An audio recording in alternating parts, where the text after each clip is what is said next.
Hey everyone, welcome. This is Q&A with Coach MJ number 25. I am a USAT certified coach. I've been doing triathlon since 2003 and been a certified coach since 2008. Have done over 100 triathlons, 12 Ironmans, and have qualified for and been in the World Championships twice. And I'm doing these Q&A videos to help you be a better athlete. So the first question is from Kevin, and he says, what are the best metrics to look at when biking specific to CompuTrainer sessions? And that's a great question, Kevin. Ideally, you'd have a power meter on your bike to simulate that outside, right? So if you don't, you can do it by heart rate.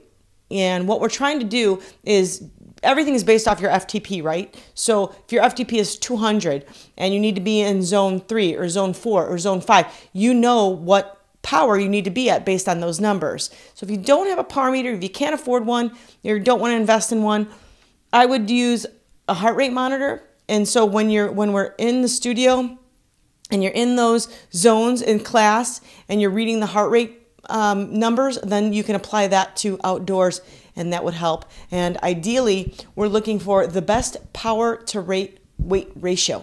Okay, watts per kilogram. And the reason that is if you sometimes you'll see a small female who in a studio pushing maybe 180 watts or whatever, and then you'll see a big guy next to her pushing 240 watts, and you're like, I mean, she's faster.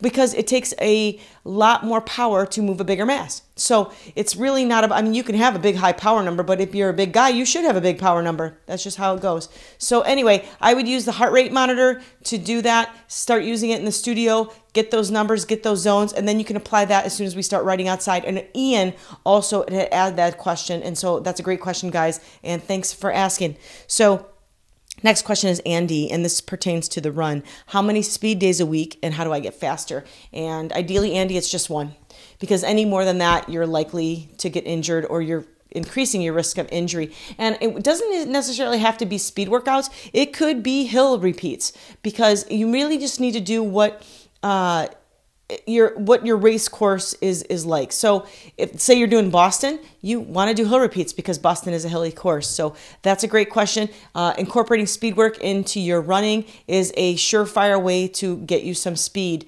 but just kind of, you got to be patient once a week. So great question. These questions are great. I love them. And I had one more.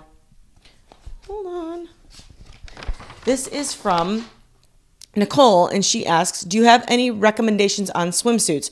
I feel like I buy them, they get beat up so fast from the chlorine, and I'm just curious what you're wearing. I don't spend much time on purchasing wetsuits. I usually do some grab bag thing online. I don't really care what color they are because the chlorine, like you said, eats them away pretty fast, and it's just the pool and it's just a workout, so I kind of don't care. What I would say to you, though, to increase the longevity of I keep saying wetsuit, increase the longevity of a swimsuit.